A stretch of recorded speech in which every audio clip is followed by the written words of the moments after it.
Chapter 1. When the moon rose over Topkapi, the sun dipped below the horizon of ancient Istanbul.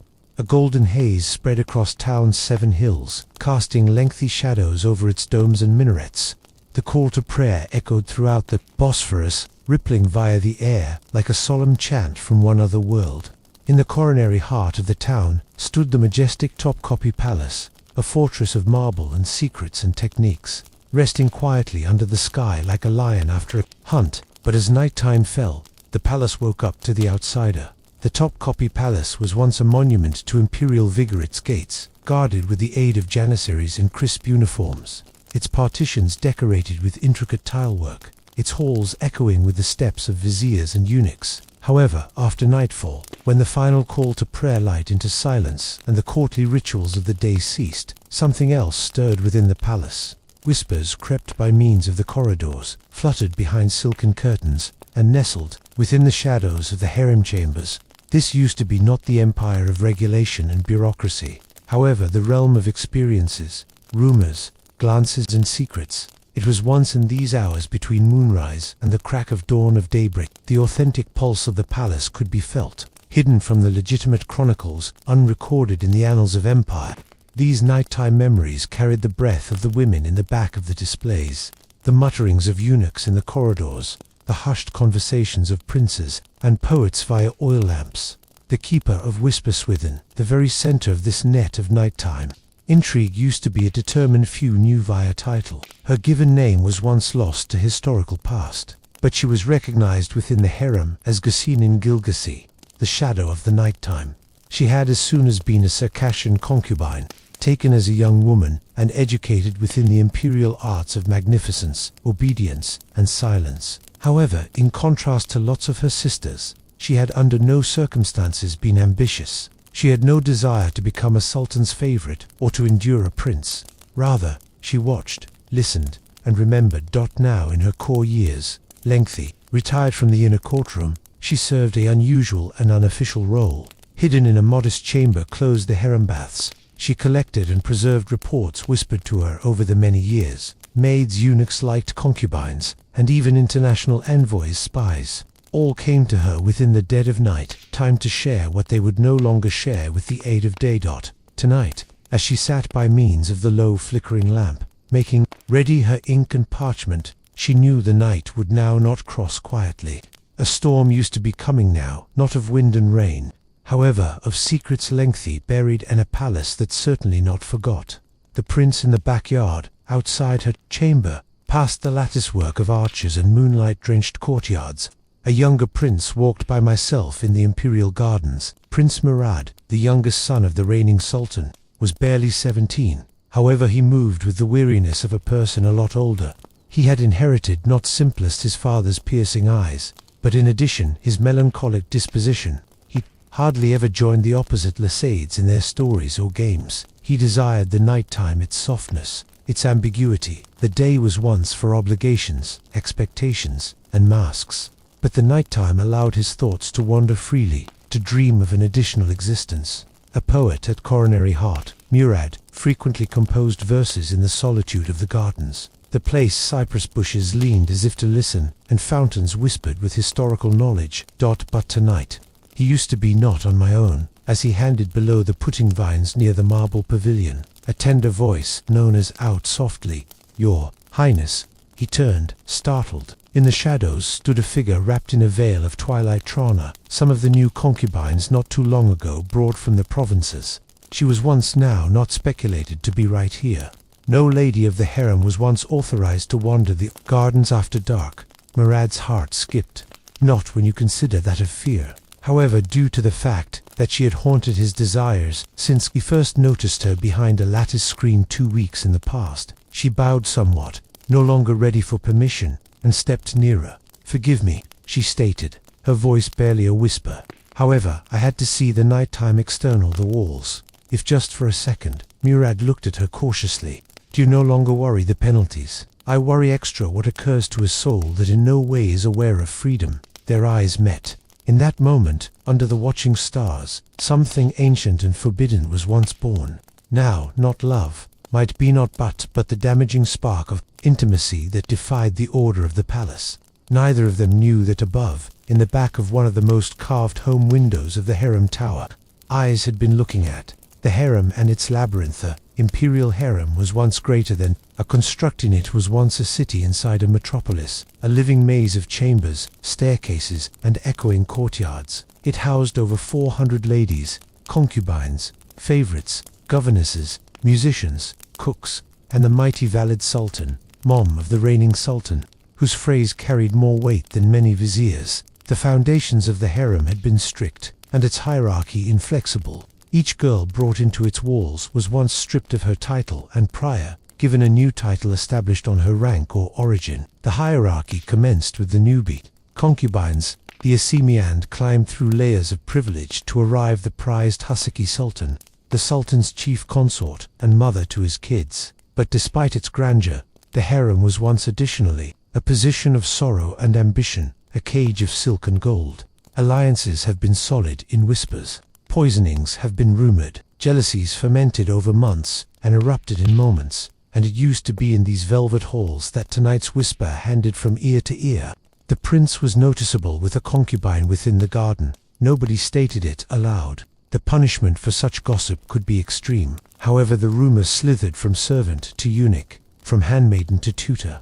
Some smiled knowingly, others grew faded. However, just one person heard the whisper and stood silently, calculating. Valid sultan, Huma, the spider on the center of the web. The power at the back of the veil. Huma sultan was once no longer a girl to be underestimated.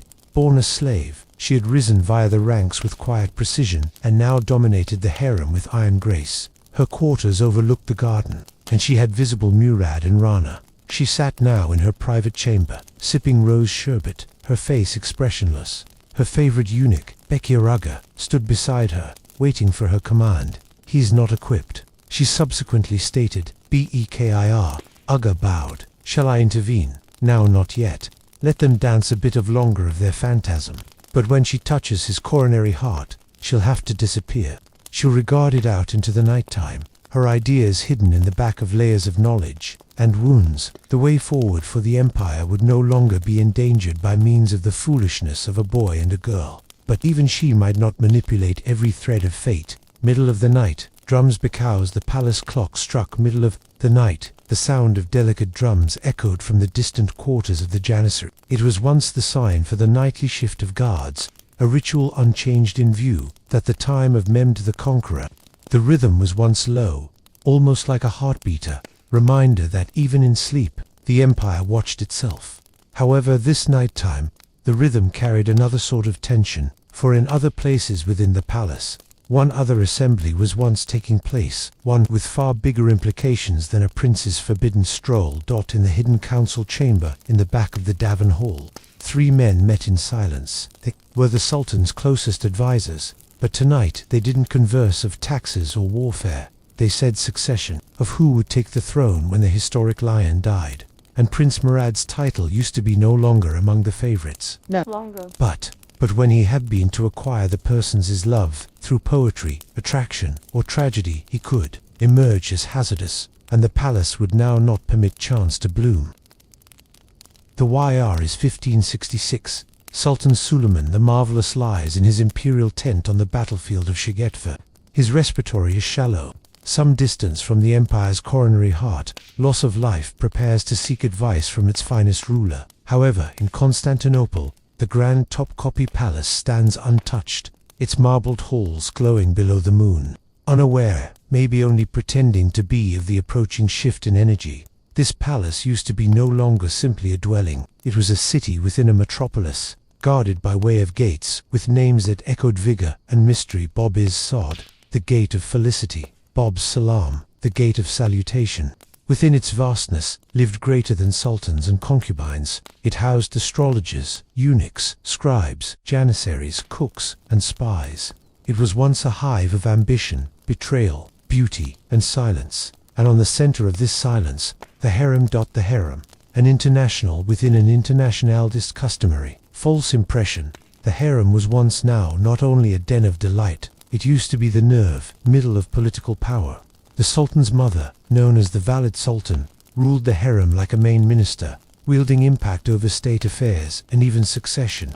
The ladies who lived inside these partitions were away from idle. They were linguists, poets, strategists. Some have been pawns, a few grew to be queens, and all of them, without exception, have been watched. A shadow among the Silksauer story tonight begins no longer with a sultan or a queen, however, with a shadow, a whisper, a pair of eyes gazing from at the back of a lattice display. She was once often called Elif, a young Circassian woman delivered to the palace on the age of 13.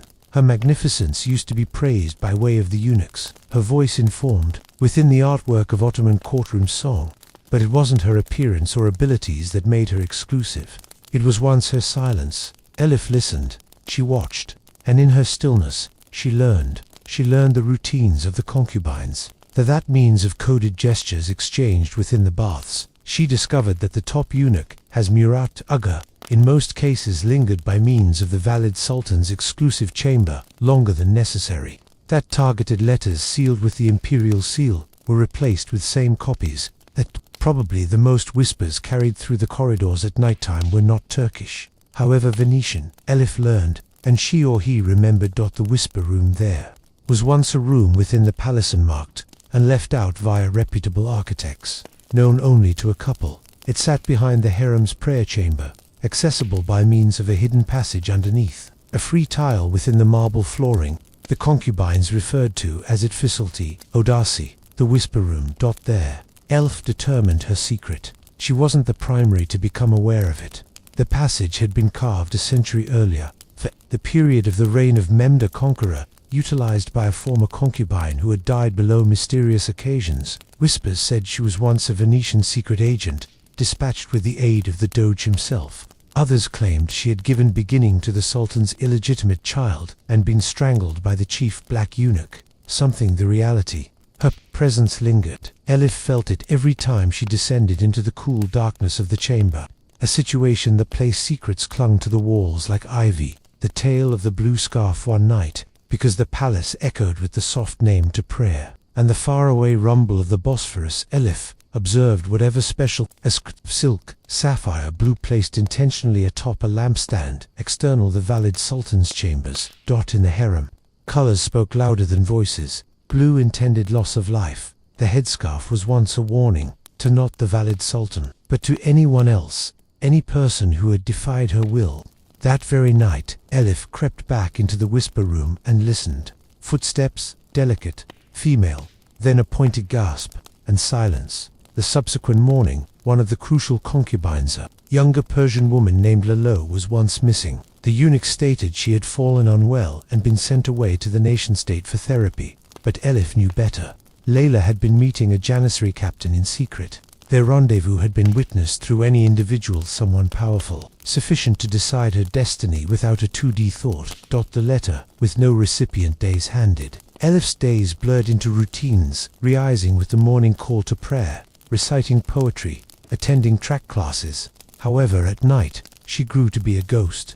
One night, even as cleaning near the Imperial Library, she stumbled upon a folded parchment, unsent and unsigned. Its ink had faded. However, now not adequate to hide its contents. The celebs above the tiled pavilion burned hotter than the fireplace within the Sultan's coronary heart. The one he seeks wears a scent of rose, and betrayal inform him to not trust the gazelle. It was nonsense to most. However, Elif knew the coded language of the palace. The tiled pavilion was once a secret assembly location. The gazelle used to be a nickname for a concubine from Egypt, identified for her grace and velocity. The letter warned the Sultan or anyone almost him that she might no longer be depended on. But who was once the sender, and who did not deliver it? The eunuch's game has Murat Uga, the manager black eunuch, was a mystery unto himself, castrated as a boy in Abyssinia, knowledgeable in Cairo, and dropped at Istanbul as a part of the royal defense. He had risen by means of the ranks, no longer by means of force, however by using advantage. He knew all people's secrets and techniques. Some mentioned he even knew when the Sultan would die before the Sultan himself did. Elif feared him more than anyone else, no longer in view that he used to be merciless. However, since he smiled too much, one evening, as she handed him in the corridor, he stated, "The wind incorporates more than jasmine tonight. Infant, watch out where it leads you." Elif bowed respectfully, but inside, her heart pounded. He knew the hearth in the kitchen. Weeks later, a fireplace broke out within the palace kitchens. Formerly, it was blamed on a lantern knocked over by way of a slipshod servant. However, rumors swept via the harem like wildfire. The kitchen had hidden a trapdoor main to a chamber filled with foreign letters and weapons. The hearth had not been an accident, however, a purge. That night time, Elif noticed anything no one else did. She used to be coming back from the whisper room when she saw Hazmarat Ugga handing a velvet pouch to the valid sultan. Its contents, unknown, but the expression on her face a mixture of triumph and terror was once unmistakable. A brand new sultan, a new Hazada. News of Sultan Suleiman's death didn't attain the palace for weeks. The lengthen used to be intentional. Vigor had to shift cautiously, silently. His son, Selim, too known as Selim, the sot for his fondness of wine, was once topped, but together with his upward push got here new chaos. Extra fires, extra disappearances, and one night, a scream. Elif was once within the whisper room once more when she heard it. A scream so piercing, it perceived to echo off the very foundations of the palace. It came from the valid sultan's wing. By using mourning, she used to be dead.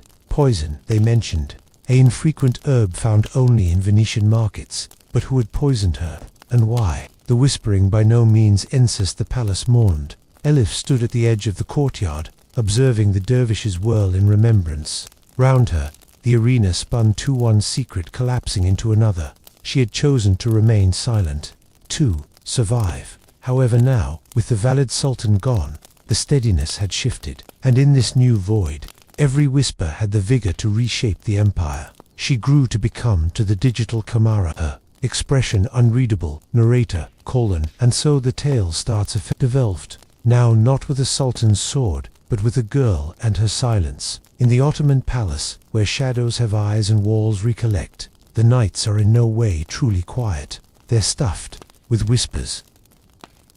Chapter 2. The eunuchs' Kitha Topkapi Palace, bathed in moonlight, carried a silence that used to be deceptive. From the high towers to the harem's deepest corridors, there was once a tension within the stillnesses. If the partitions themselves had been listening, every hall held echoes of betrayal. Every chamber bore witness to ambition's price. And tonight, below that silver sky, the primary threads of a hidden plot started to curl together. The Hall of Silence in the southeastern wing of the palace waves from the gold-threaded canopies, and opulent viewers' halls lay a shadowed hall few dared to traverse after sundown. It was once referred to as the Hall of Silence, a passage used by the white eunuchs who served the sultan immediately. Unlike their black eunuch counterparts who governed the harem, these guys have been the keepers of order and surveillance, messengers, recorders, and quiet executioners when the need arose. Amongst them used to be a person recognized simplest as Halaluga, person with snow-white robes and eyes like wintry weather frost. He had served under 3 sultans and survived more palace conspiracies than most viziers ever heard about. He moved without sound, carrying a small brass key wrapped in pink silk. The key used to be ancient, older than the palace itself. Some whispered it opened only one door, a hidden chamber beneath the imperial kitchens, a vault of forgotten secrets and techniques. Tonight, he would use it for the first time in years. But first, he had a message to give. A word, without a title, within the women's quarters of the palace. The harem hummed with middle-of-the-night vigor. The concubines had completed their night rituals. Some now slept. Others whispered reviews from their silk-blanketed beds. Incense curled in the air like spirits escaping their tombs, and the oil lamps flickered as though frightened. In one of the most mid-level chambers, Rana sat by a narrow window. Her face was lit only by means of moonlight, and her fingers toyed with a silk ribbon. Her come-across with Prince Murad had left her coronary heart racing for hours. However, anything else had unsettled her. Before getting back from the gardens, she had found a folded observe under her slippers within the corridor. No seal. No signature, simply 2 traces written in tender Ottoman script. Your beauty is a flame, and flames have got to be watched. The backyard is under no circumstances empty. Rana had learned it thrice, and every time her spine grew colder. Who had visible them, and what did they mean by watched? She felt the burden of unseen eyes pressing in opposition to the again of her neck. She didn't understand it yet. However, the observe used to be no longer dispatched to frighten her. It used to be a warning. the old tub attendant tanda, the Japanese courtyard lay the eski hammam, or historical baths, and discipline now used, most effective by the elder concubines and servants. There, the Ghassinin Gilgashetha historic storyteller rule set her herbs in silence. She stirred a bowl of rose petals, lavender, and clove, muttering a lullaby in a language nobody remembered. The younger servant lady who had come to her the prior night time now back. He spoke to her within the gardens. The prince, she whispered, they had been by myself.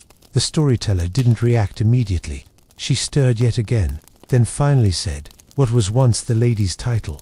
Rana. The ancient girl's eyes narrowed, but she gave no judgment. Best, a quiet sigh. Bring me her shoe the next day to come, she stated. The correct one, and inform nobody. The lady hesitated. What for? On the grounds that the path to the soul begins on the heel. I need to recognize where she walks before she steps off the threshold. A dream of fear in the prince's chamber. Murad might no longer sleep. He had tried reading an historic Arabic treatise on the celebs. However, the phrases blurred into shapes he couldn't maintain. His thoughts had been wrapped around Rana, her eyes, her voice, her daring. However, sleep finally came, and when it did, it introduced a dream that might haunt him. He stood in the middle of the divan corridor, by myself. The velvet carpets had been long past, the walls scorched black. From the dome above him, blood dripped in sluggish, heavy droplets. At the far finish of the room, his father's throne sat empty, however burning, and as he stepped ahead, attempting to arrive it, a dozen fingers emerged from the walls. Femels's hands, clawing at him, pulling him again into darkness. He awakened with a scream muffled by means of his pillow. His chief servant, an elderly Greek named Demetrios, entered moments later, keeping a lamp. A nightmare, my prince. Murad nodded, sweat pouring down his temples. Demetrios hesitated. Shall I deliver your mom? No, Murad said, his voice shaking. She most effective ship prayers. I want anything else. He rose, barefoot, and crossed to his writing table with trembling fingers. He commenced to jot down a letter to her who saw the celebrities tonight. Meet me again, beneath the garden's fig tree, 1 hour earlier than dawn. He sealed it, exceeded it, to Demetrios. No one must comprehend, Murad stated. Supply it to her, no detours. Demetrios bowed. However, he too had secrets of his own. The chamber beneath the kitchen's halal. Uga reached the historical kitchen vault, simply earlier than daybreak. The brass key slipped without difficulty into the iron lock, which groaned as if in protest. He opened the heavy door and descended a slender stairwell lit, simplest by torchlight. Inside the hidden chamber were 3 objects: a locked iron chest, a rolled carpet embroidered with the tugra of Sultan Selim I, and a worn e-book of names. Halal unrolled the carpet, revealing a long hidden message stitched within the border's coded language only the eunuch order had handed down. He learned it slowly, and his face remained stone. Then, from the chest, he drew a scroll sealed in red wax, bearing the insignia of the late Sultan Suleiman the Really Good. The time to open it, it appeared, had come at last. A storm awakens me. The point dawn reached the palace roofs. The whisper had grown to be a storm. Within the harem, Rana located one more word, this one below her pillow. It learn. You are within the lion's mouth now. When you transfer incorrect, the jaw will shut. In the prince's quarters, Murad waited for an answer that didn't come. In the divan corridor, the Grand Vizier used to be summoned via Valid Huma, who had learned excess of any individual anticipated. And in the underground chamber, Uga learn a forgotten royal decree. If a prince, unchosen through the sword, pursues the path of affection before obligation, let the keeper of the important thing restoration, the stability. Stability, he concept grimly, used to be often an extra word for silence. Mourning within the Topkapi Palace is not a time of rest. It is a time of method. With the dying of Sultan Suleiman and the mysterious passing of the valid sultan, the palace has entered a state of delicate silence, outwardly serene, but inwardly annoying. Selim II now sits on the Ottoman throne. However, the throne below him shifts with every step taken in the corridors of the harem, and somewhere deep within these winding halls, a woman listens. A shifting balance Elif had never known. The palace to be so quiet in the day. The rhythmic clatter of footsteps and laughter of concubines were replaced via hushed conversations and apprehensive glances. Eunuchs moved more cautiously. The concubines no longer dared to argue brazenly for desire. Even the birds that perched alongside the eaves appeared to sing less. Vigor, when disrupted, unsettles all things, even nature. Selim, too, although crowned, was once a person who had by no means proven the self-discipline of his father. A lover of song and wine, he relied on too conveniently and overlooked an excessive amount of his upward thrust to vigor, had left a vacuum in the interior court.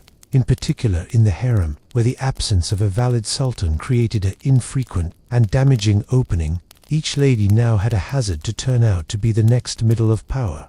The new Haseki sultan, the sultan's appreciated consort, who would endure the inheritor and rule the harem, and she remained a shadow staring at the appearance of Nurten simply 3 weeks after Suleiman's funeral.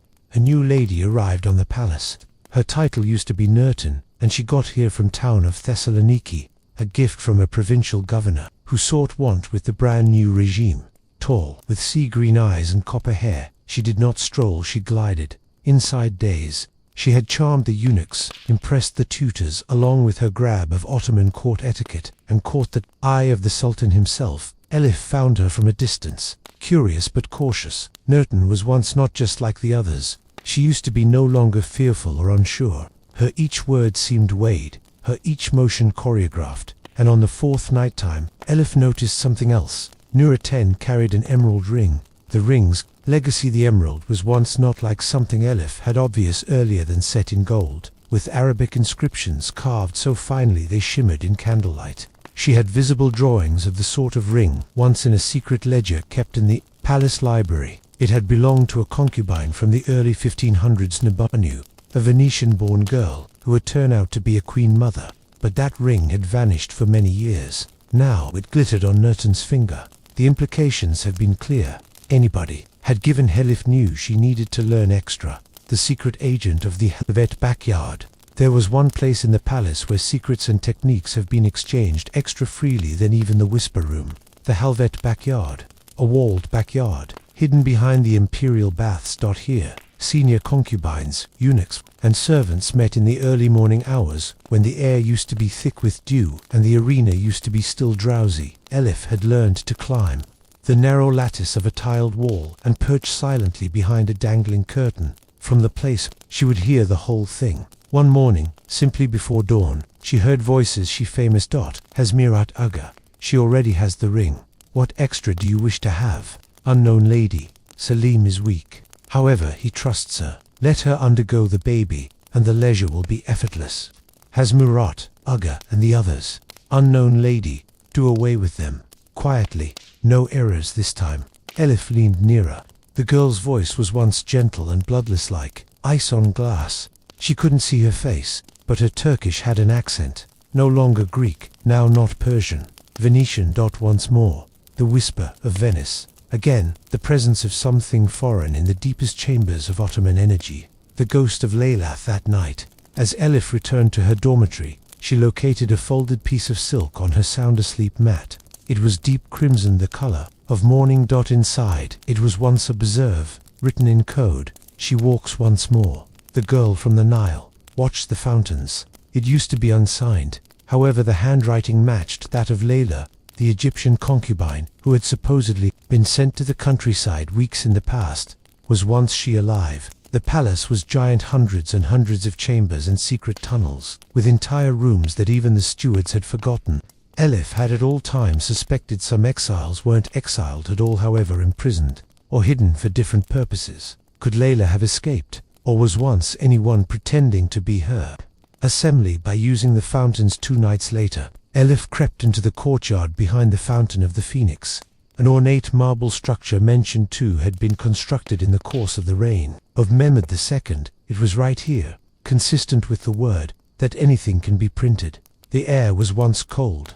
The marble glistened underneath moonlight.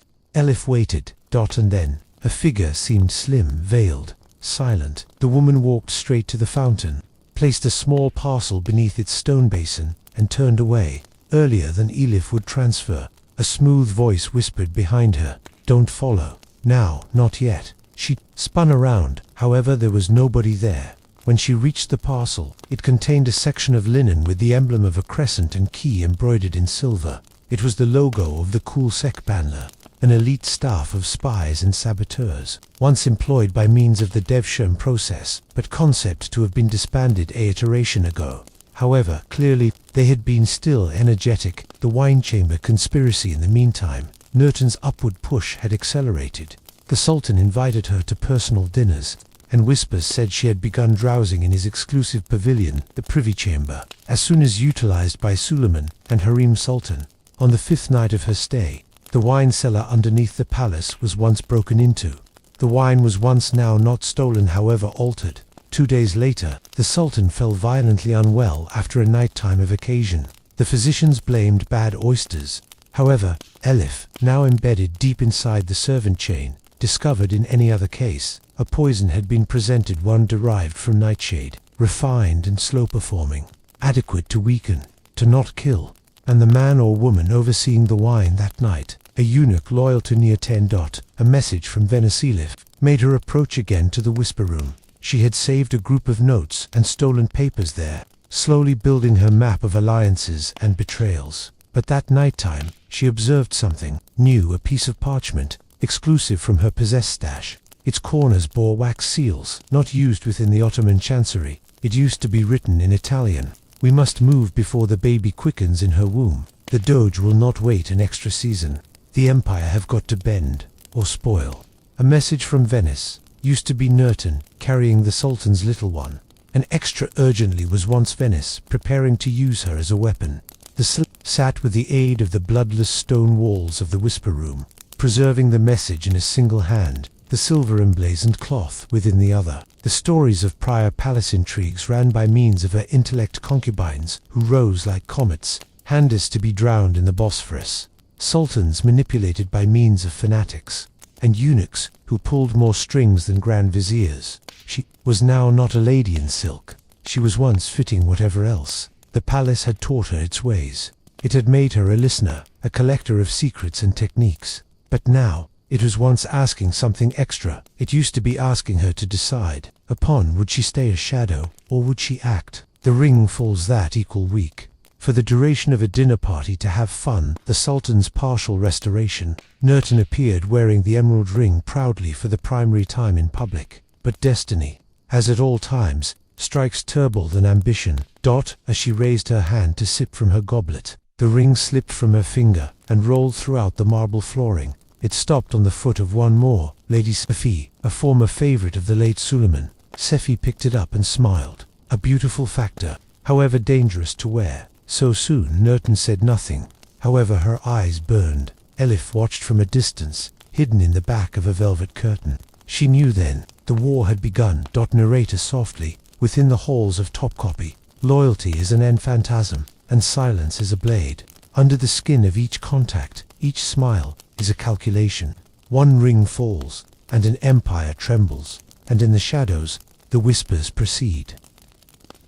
Chapter 3. The voice at the back of the curtain. The morning sun rose light and hesitant over Istanbul, portrayed the domes of Topkapi Palace with gold that felt extra like illusion than promise. In the hearts of many, that morning didn't arrive with heat, however, with a quiet dread. For many who had anything to cover felt its weight greater than its light. The palace used to be waking. However, its humans have been already enjoying chosen with the aid of blood, fear, and obligation. Valid Sultan. As morning, Sultan. The valid, the Queen Mum, rose before the rest of the palace. She did not sleep well anymore. Her nights had been damaged via visions of coffins and crowns, traditionally intertwined. She believed in signs, as many in her role did. However, she additionally believed in preemptive power. This morning, her eunuch Bakir Aga introduced her the morning tray, rosewater dates, and a single folded parchment with no phrase. She unfolded it. Her expression remained unreadable. After a number of moments of silent reading, she whispered, "He sent her a letter. The boy is bolder than I proposal." She rose from her cushions and walked to the arched window overlooking the interior courtyard. From here she would see the backyard direction where the prince had walked, where so many had walked earlier, than looking for solitude, discovering chance. "You recognize what ought to be done," she said softly to Bekir. "I do. he responded. However, the woman has allies, perhaps even inside your walls. Sultan's gaze didn't falter. Then we've got to know who whispers at night time. If she just isn't by myself, the fireplace have to devour all of them, and identical. To that, the game advanced. The girl and the undercover agent Trana had spent the morning pretending to be what she was once proficient to be, obedient, gracious, and silent. But inside, a storm churned. The modern day be aware had shaken her more than she admitted. The threats have been now not subtle. Anybody desired her gone. Or worse, she sat with the opposite concubines in the course of embroidery classes within the 0.33 courtyard, feigning curiosity in gold thread patterns as her fingers shook slightly. The opposite women chatted softly, about song, about perfumes, about dreams of becoming the sultan's favorite. Rana mentioned little, but beside her sat Asai, a quiet, older servant woman who had noticeable 100 ladies pass by way of the harem gates. Osai leaned in close beneath the guise of adjusting Rana's stitchwork. "Don't answer his letter," she whispered in precisely a breath. "Don't meet him." Rana froze. Asai smiled faintly, her eyes certainly not leaving the embroidery. "There are two types of love in the palace, the form they write poems about, and the style they bury in unmarked graves." Rana swallowed. "Why are you serving to me? When you consider that I was once the place you might be, and no one warned me." Murad's restlessness. Prince Murad had now not brought a reply. The silence stung. He paced the marble ground of his chamber whilst his tutors droned on about army campaigns and border fortresses. His ideas weren't together with his ancestors' conquests, but with a veiled girl who had stolen the readability from his heart. After the lesson ended, he pushed aside each person. However, Demetrios. She didn't answer, he said. Demetrios shrugged. "Might be she is shrewd." Murad's face hardened. "And I'm not. You might be in love. That has not ever been the equal factor." Murad turned away, pissed off. He would command a room of scholars, debate philosophy with viziers, quote Persian poets from memory, but he was once powerless in the one realm that mattered most to him now. She stated freedom was what she feared dropping, he said. "Doesn't she realize? I might present her more freedom than this palace ever could." Demetrios spoke carefully. But, my prince, you can't offer her what you should not have." The phrases struck Murad harder than meant. For all his education and rank, he was a caged chicken more watched than ever before, extra inclined now that he had proven affection. External, the fig tree within the garden stood silently, waiting for a assembly that might no longer come. The gathering of the intelligentsia in the outer court. Deep inside the divan chambers, 3 men stood round a long desk bearing maps and authorized scrolls. The Grand Vizier, the Al-Islam, and the Capuden Pasha, the Empire's admiral, weren't discussing politics this morning. They were discussing the prince. "It is clear," stated the Grand Vizier, his voice low. "He's specific from his brother's quiet. Too intelligent, too sensitive." The Capuden Pasha scoffed. "Then why does he topic? He has no backing from the Janissaries. The military favors Kezade Osman." "True," the Al-Islam said, "but the harem favors Murad, and the valet just isn't without vigor. If she throws her veil at the back of him, many will follow." "But she is staring at him intently," the vizier replied. "I feel she needs to experiment his will, see if she can shape him." The admiral leaned forward. "And what if she cannot? What if this lady, this concubine, shapes him first?" There used to be a pause. "Then," the vizier said, "then we have got to select between the boy we manage and the boy who goals. And empires should not construct it on desires." From external, the decision to noon prayer rose, interrupting their plans, but the query hung within the air. What would happen if a dreamer reached the throne? The keepers scroll again within the hidden chamber below the kitchens. Halalaga unrolled the ancient scroll for a second time. Its writing was once pale but intact. He had handiest visible such decrees once earlier than sealed orders written. Now not in line with an event, but in anticipation of one. The decree used to be signed by means of Sultan Suleiman. Decades prior, throughout his golden reign, should a prince fall into love before his duties are fulfilled, and should that love awaken ambition or weak spot, the keeper of the key shall act. The flame must be snuffed before it burns the empire. Halaluga sighed deeply. The scroll had certainly not been used. It was once intended as a relic, a precaution, on no account needed, unless now, He tucked the scroll again into its iron field and climbed the stairs. Before dusk, he would meet with the valid sultan. He didn't worry her. He had served sultans earlier than her, and would serve after, but he revered the web she spun.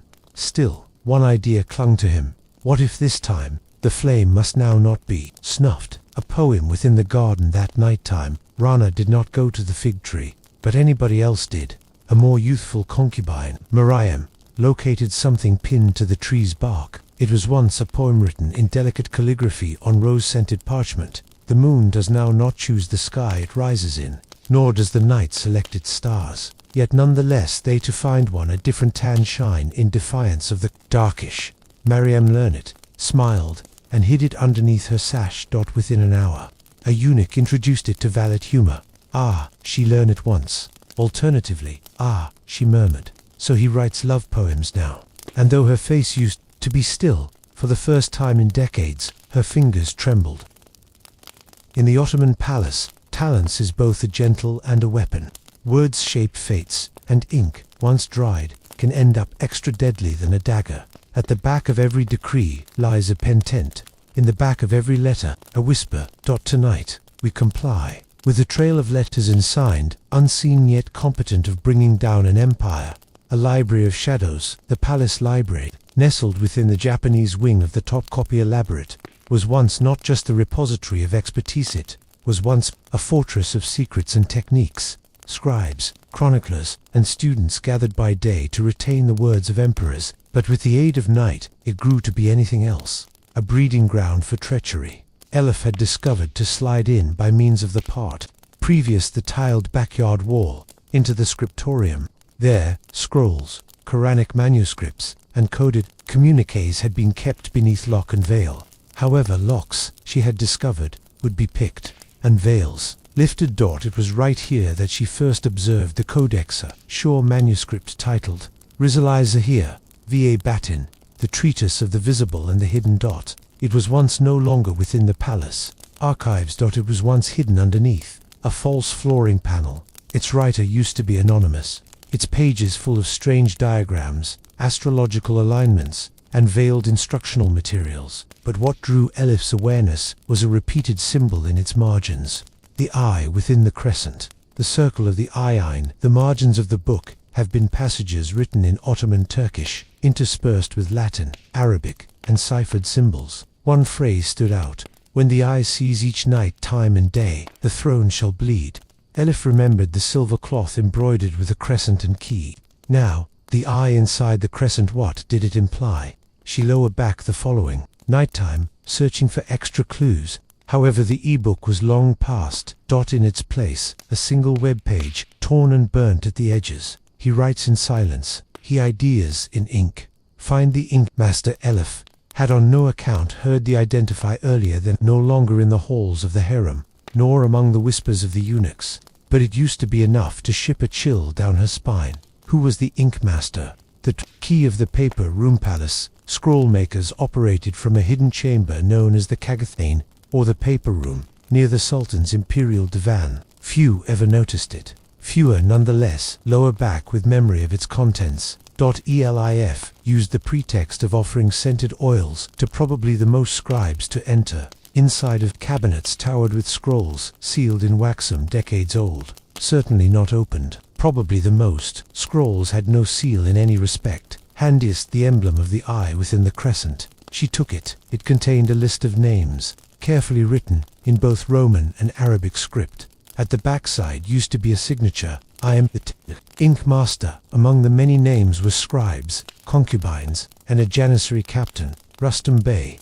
Elif's breath caught. She knew him. Rustam had been the key lover of Layla, the Egyptian lady who had vanished. All of the sudden, the puzzle shifted. This was once not only about vigor, it used to be about manage over the pen, and the individuals who wrote history. A letter from the dead that night. A thunderstorm broke over the palace. Lightning split the sky, illuminating the domes. Rain poured into the courtyards, turning the tiled paths into mirrors of shadow. Elif again to her napping mat, and located a water-stained envelope. Within, a letter written in hurried script. In case you are reading this, I'm already useless. They came for me through the kitchens. I heard them whispering to each other. They said she have to no longer converse to the prince, that she consists of now, not one, however, two secrets. Inform Rustam. Inform him the ring was once certainly not intended for her. Signed, Layla the Be Aware. Proven what Elif had long suspected. Layla had now not vanished willingly. She had been silenced. But what had been the two secrets and techniques she carried? The hidden twin among the scrolls in the Kagathane was one that bore a crest lengthy inspiration destroyed, the symbol of Prince Memde, Suleiman's eldest son, who had been executed years in the past in a tragic fratricide ordered by means of his possessed father. But in step with this scroll, Prince Memde had a twin, a second little one, kept secret from the courtroom and raised in exile. If it had been genuine, it might shake the very foundations of the empire. Selim II's declare would be invalidated. Civil conflict might erupt, and the scribe who wrote the scroll, his name was once Iskander, now recognized best through yet another title within the margins, the Inkmaster. The tunnel underneath the imperial bath, guided by using a map observed in Layla's envelope, Elif descended into the tunnel below the imperial bathhouse. Here, a long time in the past, palace engineers had carved secret passages to chill the partitions and drain waste. Now, they had been used for darker functions. She found a door carved from historical cedar, marked with the crescent eye. It creaked, opened right into a small chamber, lined with books, inks, and weapons. A person stood within the corner, hunched over a scroll. He became slowly. He had no eyebrows. His fingers had been stained black from ink. His voice rasped, as if unused for years. "You observed me. You're the ink master?" Elif asked. He nodded as soon as Dotan with a gesture motioned her towards the scrolls. The reality in ink for hours. Elif learned. The scrolls printed a hidden conflict that had raged for a long time within the empire, not between armies, but between scribes, between people who documented historical past, and those that transformed it. The ink master belonged to an historic sect of archivists sworn to shield fact. But in time, they have been corrupted by using outsiders, vanishing retailers, spies, even rogue, JANISSARIES. It used to be the ink masters who had recorded the existence of Mem's twin, and it was once Nurten via her Venetian handlers who now sought to ruin all such files. "She bears no baby," the ink master mentioned coldly. "She only plays at prophecy. She desires the court to believe a messiah is coming. However, she consists of poison." The return of the watcher as Elif, all set to leave. The ink master passed her a sealed envelope. "Supply this to the sultan. No person else. Now, not his guards. Now, not his concubines. You need to see his eyes when he reads it." Elif asked why he trusted her. "Considering you aren't one in every of them." He mentioned, "You are a watcher, like me." A dagger within the silk room as Elif climbed again into the harem wing via the tapestry tunnel. A hand clamped over her mouth. A blade glinted in the dead of night. "You shouldn't be right here," whispered a voice. It was near 10. Her eyes burned with fury. However, her voice was calm. "I know what you carry, and I do know who sent you. Return that letter to him or I'll return your physique to the cistern." Elif twisted free, slashing at her attacker with a small dagger hidden in her sash. Blood splattered the silk cushions. However, Nurten vanished into the shadows. Dawn. Elif entered the imperial pavilion disguised as a servant. She waited for the sultan to dismiss his musicians, then knelt at his feet and provided the sealed envelope. Selim, too, hungover and irritable, stared at her for an extended second before opening it. His expression shifted from confusion to rage, then to worry. He stood up, brilliant, his goblet of wine forgotten. "Who else knows this?" he whispered. "Nobody." Elif lied. He summoned Hazmarat, Ugga, "Do away with each person who's ever labored within the Kagathane." Now, the purge started that very night time, the end of the Inkbee, the time Elif back to the secret chamber. It was once ablaze. Scrolls burned like parchment leaves, the scent of ink and blood filling the air. The ink master was once gone, but not lifeless. Elif located one final scroll tucked at the back of the altar. Ink can be erased, but reality lingers. She's going to strike again. Seam for the lady with the raven mark. The raven mark next morning, for the period of the daily procession of the concubines. Elif scanned their faces, after which she noticed her, a new arrival. wearing violet hair tied in Ottoman braids, eyes black as pitch, and on the within of her wrist, barely obvious below her sleeve, a tattoo of a raven. The struggle used to be not over. It had handiest simply begun. Narrator quietly, history just isn't constantly written by means of the victors. Routinely it's written by those in hiding, in ink, invisible to the naked eye. Because the empire breathes, bleeds, and whispers, so too does the ink run crimson. Chapter 4. The Ritual of the Crimson Veil. The palace clock struck 3 after nighttime. In each direction, Topkapi Palace lay silent, almost reverent. The domes and courtyards bathed within the faded glow of a waning moon. The oil lamps, flickering in the back of veiled home windows, and faraway waves kissing the partitions underneath the cliffs. But within, below the facade of sleep, 1,000 minds spun quietly, and at the coronary heart of this sleepless empire, in a room hidden at the back of embroidered silk curtains, preparations had been being made for whatever ancient few in the palace had witnessed in their lifetime. Tonight, the ritual of the purple veil would be invoked. The forbidden chamber 8, the back of the 0.33 layer of the harem past. The gilded doorways of the sultan's personal quarters. There existed a slender hall with no home windows and, most effective, a single putting lantern. The partitions were made now not of stone, but of thick cedar planks, blackened with age and layered with whispers. At the finish of this hall was once the chamber of nonetheless voices, a room without records. The place, no eunuch or servant dared communicate aloud. Inside, the palace saved its most arcane customs, a lot of which dated back to the early reign of the residents of Osman, long before the empire had even claimed Istanbul. Most effective, the valid sultan, the executive black eunuch, and the Sarai Beyukasu, the palace's non-secular guardian, were allowed within. Tonight, valid Huma stood in that room again, for the primary time in virtually 2 decades. She used to be dressed in black, a crimson silk Valenciant, and Frey dressed it on the stone altar before her. Bekiroga stood at the back of her, silent as constantly. "Bring him," she mentioned. From in the back of a curtain, a tall, shrouded determine entered Syed Nureddin Effendi, the final practitioner of the ancient palace rituals. His presence was once eerie, his eyes milky, his breath gradual and warm, his body robed in layers of wool and linen. It was said he had in no way spoken above a whisper in view that the reign of Sultan Ahmad I. He bowed earlier than the veil. Then he spoke a single phrase, "Hazar Masanez, are you able?" Valid Huma nodded. The ritual of the purple veil was now not a superstition. It was once an oath, a summoning of historical imperial will to mark one in every of many for elimination, not through execution, however by means of disappearance, a quiet cleaning, a elimination from the narrative of historical past. But it surely needed to be achieved ritually. The veil need to be marked with a strand of hair, and the title of the chosen whispered through the valid herself. Huma stepped forward. She took from her sash a single black strand, lengthy, perfume tied with thread. She laid it upon the veil.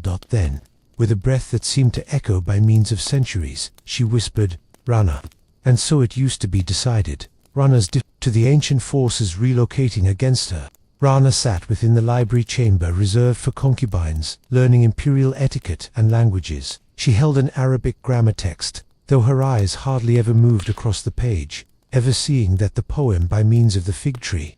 Her thoughts had turned toward, break out now, not from the palace, however, from the inevitable. She was once clever, adequate to experience what used to be coming, and though she had once fantasized about becoming a favorite, possibly even the prince's chosen, she now understood the peril of concentration. Osai had warned her, notes had threatened her, and still, Murad's words back to her in her dreams, like sweet poison. However, the worst of it was this, part of her still wanted to look him again. That night, she returned to the baths alone. The air used to be thick with steam, and candlelight shimmered off the marble partitions. As she sat by the edge of the water, a shadow approached, quiet, cloaked. "Do you continue to need to live?" the figure asked in a low voice. Rana didn't. Startled, she nodded slowly. The determined dropped whatever into her hand, a small silver ring with a purple gemstone carved in the form of a tulip. When the muezzin calls the third prayer the next day, the figure stated, "Put on this stand. With the aid of the fairway fountain, anybody will come." Then, without an additional word, the figure vanished into the steam. Prince Murad's defiance. That identical evening, Prince Murad summoned Demetrios over again, but this time there was fireplace in his eyes, no longer poetry. "I will not disguise," he stated. "I've written a message. I need it delivered to my mom immediately." Demetrios hesitated. "This is hazardous." Murad stood, fingers trembling but resolute. "Then let it be detrimental." Eyes probably not dominated by way of her veil. "The letter used to be quick, however daring. You taught me to communicate carefully. But now, I have to converse, obviously. Determined, anyone who makes me dream of peace, not battle. Now not conquest. Peace. N. If that frightens you, might be you. Worry, the unsuitable thing. It used to be sealed with his own ring, and dispatched through trusted hand.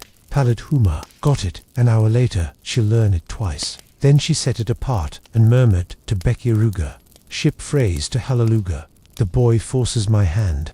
But whilst she stated it, something within her, the mother, no longer the sovereign, hesitated. Halil Uga, and the alternative Halo Uga, stood over again at the edge of the chamber below the kitchens, conserving the scroll of Suleiman. He had been summoned to enact the silent decree. However, this time, he paused. He peered into the torchlight, his weathered face weary with idea. He remembered Murad as a babby, a quiet, curious boy who preferred birds to swords, who once cried over a damaged sparrow. Used to be he to kill this sort of boy's heart before it had discovered too like entirely. Bekiraga's voice echoed at the back of him. The valet has spoken. Halal grew to become. I do know, but repeatedly, loyalty means telling the spider she is spinning towards her possessed destruction. Will you defy her? Halal mentioned nothing, but as he walked away, he didn't carry the scroll with him. He left it on the altar, under the crimson veil. The boy under the window late, that night time, because the palace drifted into uneasy silence. Rana approached the golf green fountain. The ring on her finger caught the moonlight. No one approached. No longer for several moments. Then from the shadows, a hand multiplied, supplying a bundle of fabric. Where this, a voice said, say nothing, follow me. Rana took it. It used to be a servant's uniform, simple, unadorned. She hesitated, most effective, briefly, then disappeared in the back of the stone wall to altar. When she returned, the hand took hers and guided her by means of slim passageways. No concubine ever walked by means of kitchens, servant stairwells, and storerooms. They reached a narrow stone stairway main up, except finally, a lattice window appeared, slightly ajar. Go inside, the voice stated. He waits. She stepped into the room and gasped. It was Murad's learn, and there he stood, tired but fierce. You got here, he whispered. She stepped forward, her voice barely audible. I needed to. They stood in silence for a second. Then she asked, what now? Murad didn't reply. However external, from the harem towers, a bell rang softly. The purple veil had been hung from the hidden balcony.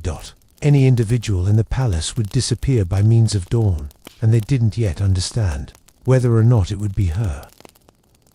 Within the palace, the place silence is louder than speech, and gazes are sharper than blades. A new whisper entered the halls. She did not converse. She didn't smile. However, she carried along with her a mark as dark as prophecy, a raven, and with it a storm. Arrival in pink, they said. Her identifier was once Mirawich, means shining moon. However, no moon shone from her eyes. When she arrived on the Topkapi Palace gates, she didn't come as a reward from a provincial bey, nor as a slave. From the spoils of conflict, she came with an imperial letter bearing the seal of the Grand Vizier himself. Nobody knew who had summoned her.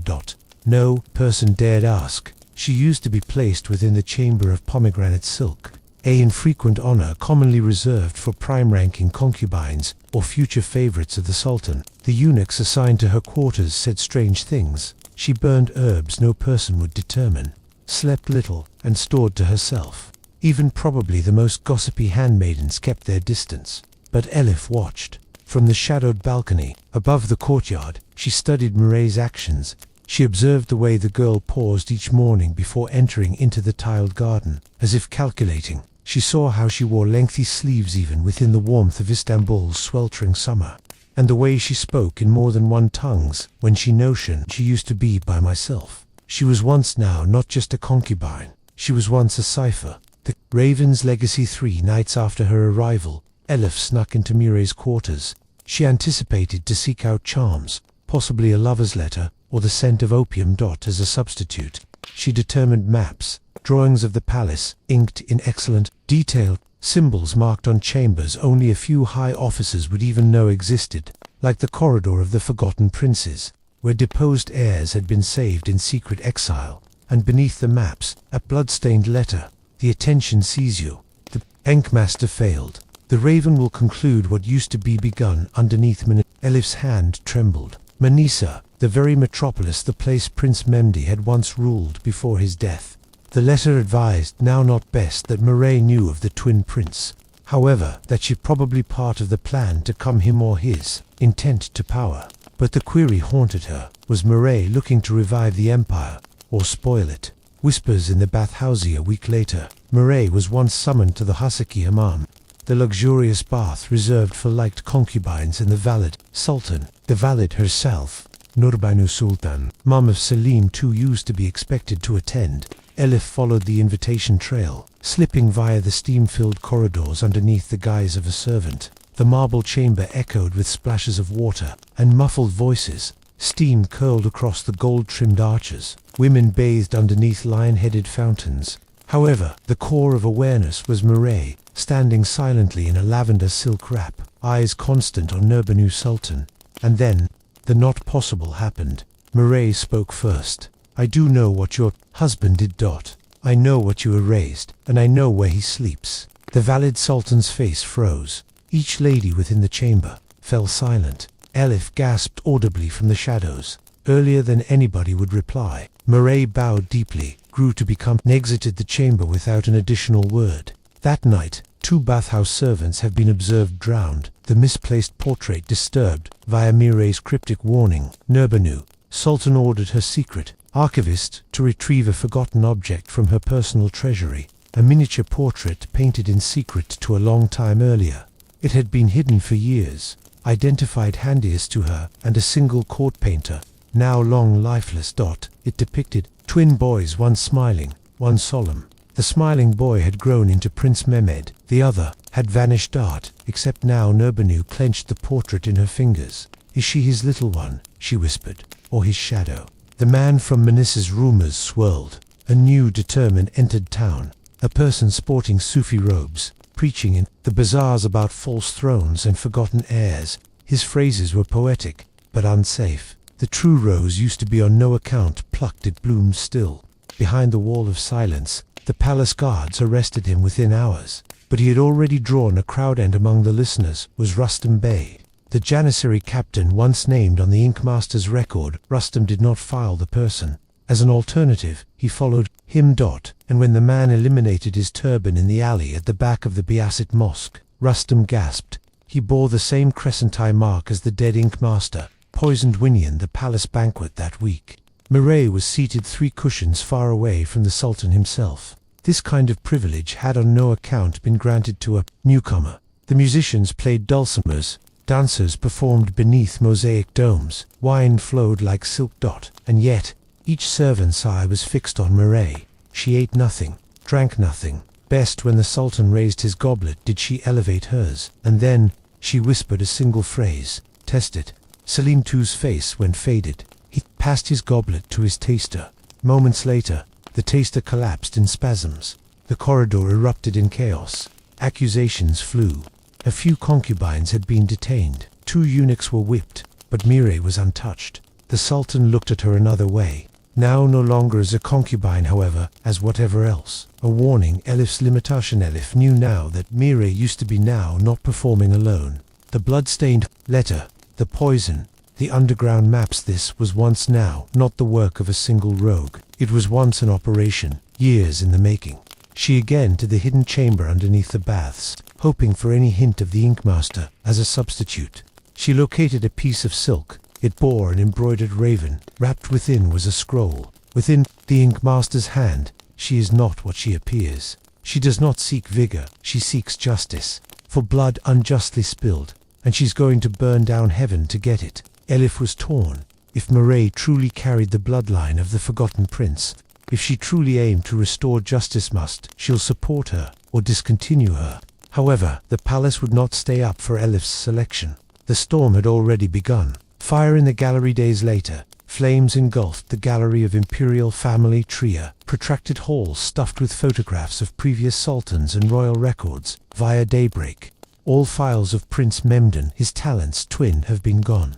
The hearth was once blamed on misguided lamps, but Elif determined candle wax shaped like a raven's beak on the base of the wreckage. This was no accident. It was erasure, and it meant Miro, anyone on her aspect, was to be making ready for whatever far larger. The dream of the empire, the ultimate scene of the chapter, takes position in the Valid Sultan's private chamber. Nurbanu lies in bed, clutching her miniature portrait. Feverish and susceptible, she murmurs in her sleep. One son drowned, the other devoured by ink. And now she comes with wings. A servant wipes her brow. However, in the back of the curtain stands Murray, silent, staring at waiting, planning, narrator, delicate, sluggish. A raven is a creature of memory. It forgets nothing. It waits, and watches, and gathers the bones of the prior, except it could possibly build a nest of fireside. The woman with the raven mark has come to not beg prefer, but to rewrite destiny, and the palace. It has begun to tremble. Chapter 5. The Disappearance Hour. In the halls of Topkapi Palace, time did not glide, echoed each and every hour, repeated an old reality, reflected in the shuffle of slippers on tile, within the swing of bronze censers, in the mutter of secrets and techniques. However, there was 1 hour feared exceptionally, others by means of folks that lived within its walls. The disappearance hour. It did not arrive by way of bell or gong. It got here in silence between the 0.33 and 4th call to prayer, when the celeb seemed to withdraw and even the wind held its breath, and when it got here, anyone consistently vanished. Tonight, that hour approached with lethal precision. The letter that certainly not reached Heron. A hidden chamber closed the outer kitchens. Halaluga stood beside a candle, rereading a file he had as soon as sworn in no way to touch. The scroll of Suleiman still lay open on the table, its ink pale but its intent sharp. He had been summoned with the aid of valid humor, ought to hold out the order. He had been given the identifier honor, but whatever inside of him resisted. This palace had broken many ladies, but it had also formed the strongest amongst them. Huma herself had risen from concubine to the most strong lady within the empire. Did she not see a mirror in Rana? The woman had now not yet lived lengthy ample to fall. Halal extinguished the candle and tucked the scroll back into its velvet pouch. Then he wrote a letter of his possessor, addressed not to the valid, nor to any man of the court, however to the Gesinin, GLGEC. It read, "A storm comes. However, not all fires will have to be put out. Some need to burn to present gentle. Watch the girl, watch the boy." The empire could yet want them both. He gave it to a trusted kitchen boy and disappeared into the maze of stairwells that related the harem to the treasury. Halal would not perform the order. However, anybody else could. The spider and the reflect within the Tower of Justice. Valid. Huma stared into her silver reflect. She saw age, knowledge, errors, victories, and tonight, hesitation. Bek. Ir Ugga stood quietly at the back of her. "I taught him to be robust," she stated. "I certainly not idea he'd use that force in opposition to me." "Is it real against you?" Becker asked softly. "Or is he becoming what you raised him to be? A ruler have got to now not love," she snapped. "A ruler need to prefer." She rose from her chair and walked to the threshold of her balcony. The Bosphorus glittered a long way beneath like a river of stars. "If she survives tonight," she mentioned, "she's going to come to be greater than a woman. She's going to grow to be a logo." A weak spot. Becker's eyes narrowed. "What? A weapon?" There was a pause. Then Huma whispered, "Let the wind make a decision." Gasinin Gilgesi remembers Beneth, the tiled domes of the old bathhouse. The Gasinin Gilgesi lit a small oil lamp and read the letter Halal Ugga had sent her. Her historic arms trembled somewhat as she held it to the flame. The message burned away in moments. However, the warning was once clear. She summoned her youngest helper, mute girl named Layla, born inside the harem, sharp as a hawk and rapid on her FT. "Find the prince," she mentioned. "Tell him they are coming." Layla vanished into the passageways. The old lady then opened a cedar box she had now not touched in years. Inside had been 6 rings every, as soon as worn with the aid of a lady whose identity had been erased from the courtroom, however, whose memory lived on in secret. She picked one, the smallest, carved of obsidian and set with a crimson jewel. Tonight, she murmured, the harem chooses its own. The lovers in the lattice room in the princes learn. Murad and Rana stood by the lattice window, gazing. Shadows stretched throughout the courtyard. I don't know if we'll survive this, she stated. We will be able to, he answered, or will be remembered. He took her hand and kissed it, not like a prince, but like a man who had chosen something hazardous and knew it. I wrote to her, he stated, my mother. I told her I might now not allow you to be taken. Rana smiled faintly. And what did she say? Murad seemed toward the garden. Nothing, which means that, the whole thing. A surprising knock on the hidden door broke the silence. A girl entered barefoot, her hair wrapped in a material dot. It used to be Layla, the mute girl. She held up 2 fingers, then pointed down. They're coming, Murad said. He opened a wood panel in the back of the library shelf, revealing a narrow crawl space. This leads to the prayer chamber. From there, the Gassinin Gilgessi can take you additional. Rana shook her head. And also you. I'll draw them away. She hesitated. Murad, however, he had already opened the door to the hallway and stepped out. The chase by means of the courtyards. Minutes later, 6 guards in dark cloaks swept by means of the harem corridors. They moved with silence, but now not secrecy. Anyone had advised them exactly the place to head. They reached the study and found it empty. Then they heard footsteps, speedy, deliberate, heading towards the east gate of the gardens. They gave chase. Murad ran like a man possessed, dodging between courtyards, passing stunned servants and startled eunuchs. He wasn't simply jogging for her. He was walking for the correct to defy, to say his possessed future. He reached the tiled pavilion and turned sharply, then slipped through a hidden doorway in the back of the fountain. The guards adopted, but the tunnel led not to a woman in hiding, but to the corridor of weapons, where the janissaries stored ceremonial blades. There, the guards determined, simplest Murad, standing on my own, with a scimitar in his hand.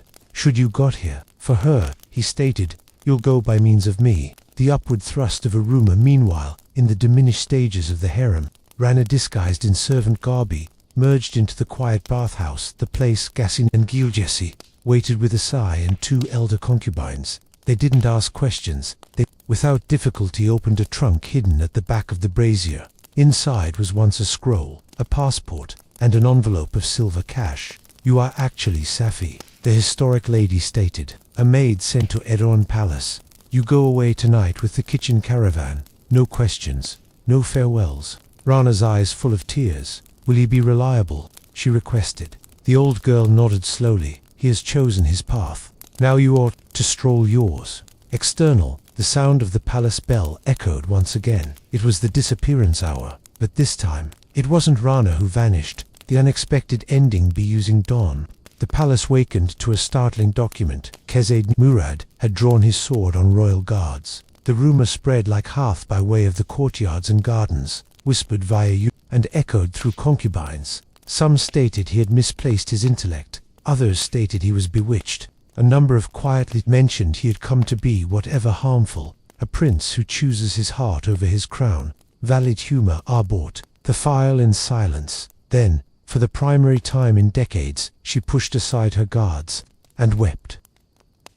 The palace thinks itself everlasting's partitions unbreachable, its secrets and techniques buried. However, the prior does not stay buried. It rises from the cracks, from the dust, from the very breath of the men and women. And when it returns, it does no longer knock. It marches, and it whispers the identifier of a ghost. A track within the Stratithi town had been restless, seeing that the fire within the gallery of family tree, among the many bakers, fishmongers, and spice retailers, rumors flowed rapid than the Bosphorus present. In a coffee house near the Grand Bazaar, a blind oud player started to sing. 2 sons born below Manisa's moon, one for the sword, one for the tomb. However, bones don't sleep in royal beds, they upward push when historical past forgets the lifeless. The group fell silent. A janissary stormed in and struck the oud from the man's lap, but the injury used to be finished. A reputation slipped between lips again, Mem's brother, and within the marketplaces. Partitions had been mysteriously marked with a single symbol. In charcoal, the attention inside the crescent, Elif's warning gain in the palace. Elif met with Rustam Bey beneath duvet of night. The janissary captain had grown paranoid, speaking in riddles and glancing over his shoulder continually. He had something Elif had not ever visible earlier than a silk bundle, sealed with wax. Inside of it was once a small velvet capim with the crest of Prince Memdi equal to one preserved within the royal reliquary. But this cover had a "Be aware" sewn into its lining. He lives beneath the identifier of the Sufi. He waits in the city of 7 minarets. When the raven cries thrice, he shall return. Elif stared at the phrases. You imply he's alive? Rustam nodded, his eyes extensive. Not just alive, he whispered, covered by using guys more strong than the viziers. He's gathering them, and he or Shamir is the signal. The key in the fountain in the internal courtyard of the harem, nestled between two myrtle timber. There used to be a modest marble fountain with a hidden mechanism recognized, handiest to a couple designed for the period of the reign of Sultan Bayezid to pass coded messages using floating wax pods. One morning Elif noticed Murray drop a petal into the basin. Moments later, the water shifted. A small wax pod floated to the skin. Within, a ring with a ruby shaped like a lion's head. As soon as belonging to the forgotten twin, consistent with palace legend, that this was once now not hypothesis. This used to be affirmation. The twin lived. The return of the dervish in the western quarter of Istanbul, near the Galata Tower. Whispers began. A few knew dervish, a man cloaked in white, with a face marked by scars, who healed the in poor health, and said actuality buried beneath crowns. He refused alms. He slept on stone. However, he drew enormous quantities to listen to him converse. The throne have got to rest on justice, not wine, now not ink. When the rightful heir rises, the blood of betrayal will wash these walls easy. It used to be stated he bore a crescent-formed scar on his again, placed there by means of a burning sword for the period of a childhood escape. Only one boy had been wounded that approached the duel of Memday, the boy the empire believed strangled within the shadows of Manasa. Now, they referred to as him, the dervish of the 7th moon. Nurton's strike news of the dervish reached the palace, by way of terrified whispers. Nurton, ever the venom behind the veil, petitioned the Sultan for swift justice. But Selim too, gripped through guilt and paralyzed by means of fear, did nothing. So Nurton acted on my own. She sent a group of black eunuchs, armed with daggers dipped in serpent venom, to assassinate the dervish in the course of a public sermon. But they, under no circumstances, back. The next morning, there our bodies have been discovered placing from the Galata partitions, marked with the emblem of the crescent eye. Underneath them, a message scrawled in blood. Send no extra shadows. The sun is rising. The Janissary Council, the Janissary elite, had at all times sworn loyalty to the throne. However, cracks had been forming at a secret council meeting. Captains debated the meaning of the logo appearing on walls and letters. Rustam Bey took a daring step. He opened a box in front of the council and published the velvet cap, the ruby ring, and an old scroll bearing the identifier Orhan, the identifier of Memdi's twin. He's alive, Rustam stated, and he is now not forgotten. Silence adopted. Then some of the captains, ancient and war-hardened, eliminated his helmet and whispered, "We swore to the Kondo of Osman, not to the wine-soaked ghost who now wears the crown." The steadiness used to be tipping. The falcon letter relief obtained a notice delivered by way of falcon. It had no signature. Best a drawing of a crescent and a damaged chain. Within, meet me via the whispering cypress. Midnight, no shadows, no metal. Carry the reality, or don't come in any respect. She recognized the handwriting. It belonged to the man as soon as known as Skepner. Now the legend whispered as the ink master. He was alive. Below the whispering cypress, the whispering cypress stood on the edge of the tiled pavilion, where wind moved via the branches like voices from the grave. That Elif met is Kendor. He used to be older, thin. However, his eyes were aflame. I failed as soon as, he said, let them erase a prince. Let ink flip to ash. He exceeded Elif, a bundle of aged parchment, the start files of Memd and Orhan signed, witnessed, sealed. The valid sultan hid these, he mentioned, but the raven has lower back to Ness, and now, the sun shall upward push. He checked out her hard. Will you aid us repair what was stolen? Elif nodded. She was once not a mere observer. She had grown to be a scribe of the storm, the heart of the empire again within the palace. Mireille stood before the mirror in her chamber. She undid her sleeve. The raven mark shimmered below the candlelight. She lit a taper, and one by one burned small slips of paper inscribed with the names of folks who had betrayed her father. Then she opened a silver box. Inside was a locket containing 2 strands of hair, one golden, one black. The twin princes. "My flip," she whispered. She opened the locket and placed it over her coronary heart.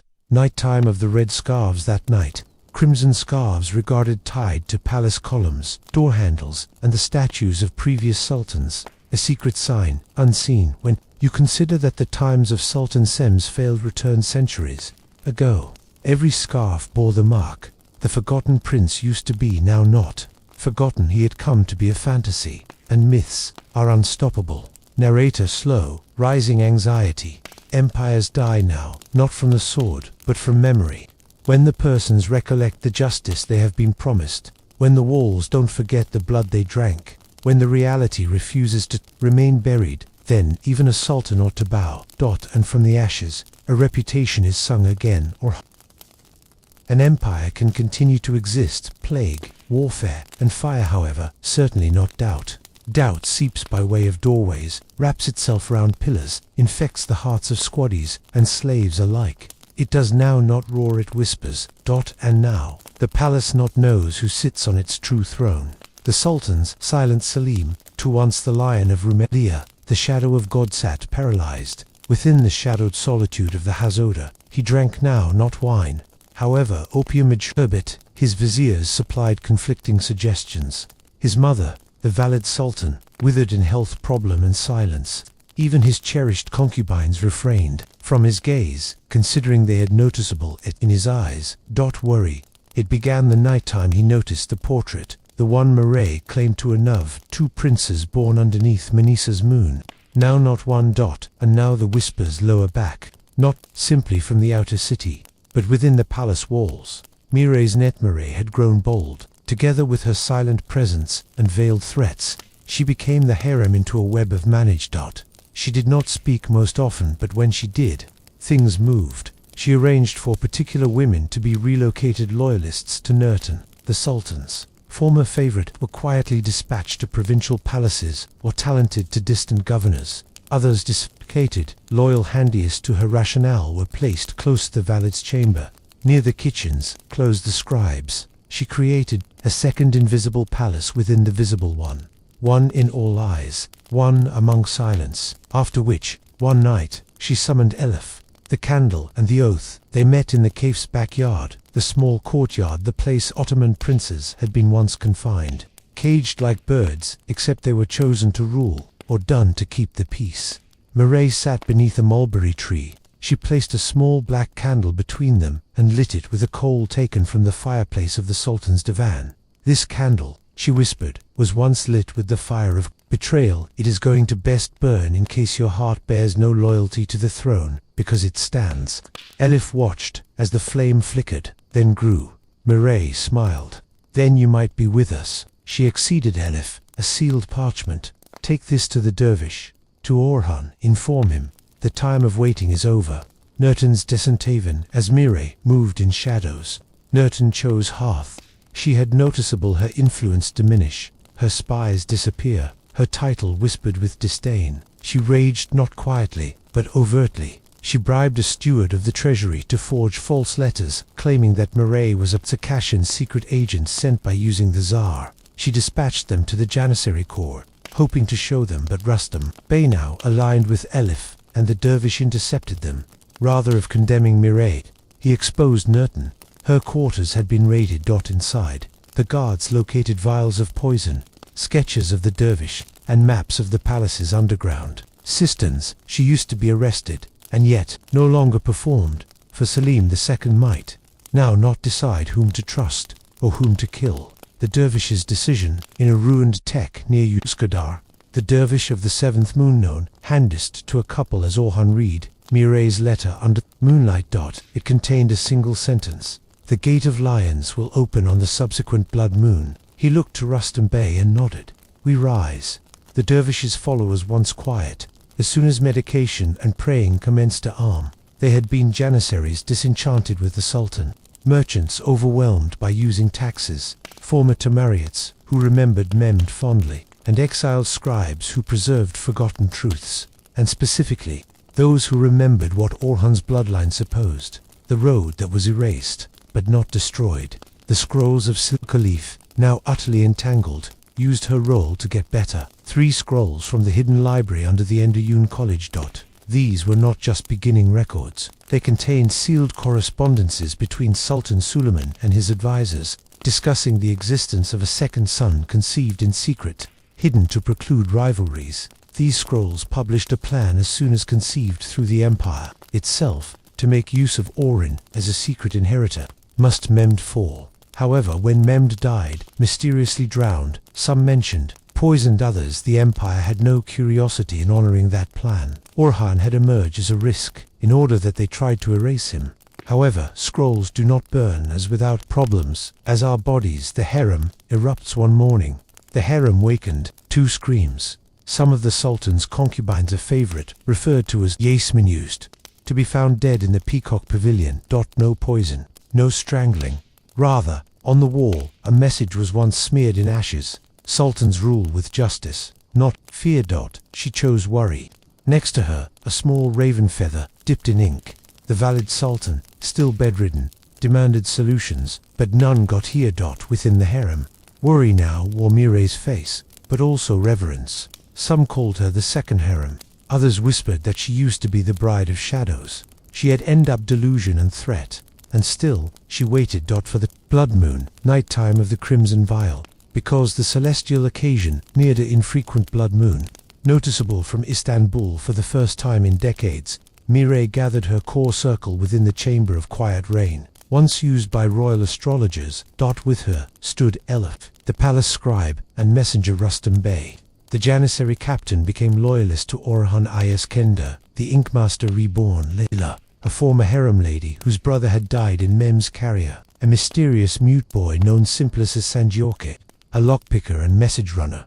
Mireille laid a single scroll on the table. It bore the historic imperial seal, cracked and pale. "This is the order of succession," she stated, signed via Suleiman himself. It names Orhanif, Mehmed falls as Sultan beneath regency. She looked up at them.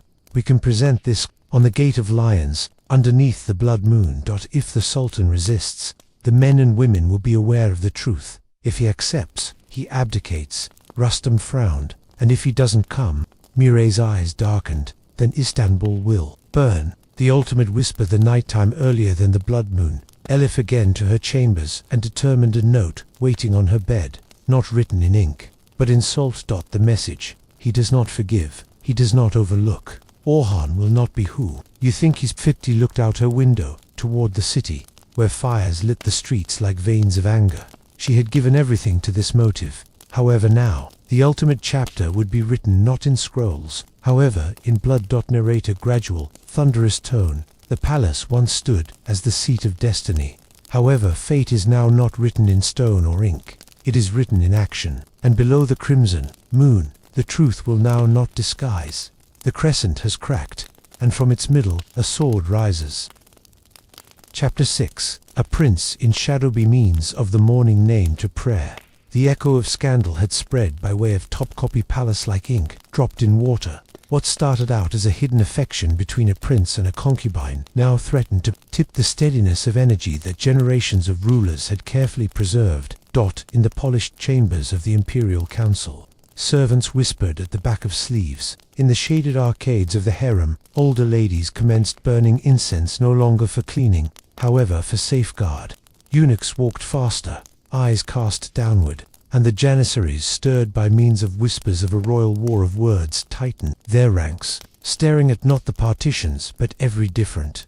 Whatever had shifted in the foundation of the empire, a prince had drawn his blade. Not in opposition to an international enemy, however, towards his destiny, and that was an act no one might ignore. The Council of Three lid, Huma, sat before the Council of Three on emergency meeting composed of the Grand Vizier, the Avalislam chief religious authority, and the Capudan Pasha, head of the navy. Such councils have been infrequent, reserved for threats to the dynasty. The Grand Vizier commenced. "Your Highness, The prince's movements constitute a direct mission to palace order. If phrase of this spreads to the provinces, it won tea, the Al-Islam interrupted. We will be able to preserve it within these partitions. But the question remains, what let's do with him? Execute him.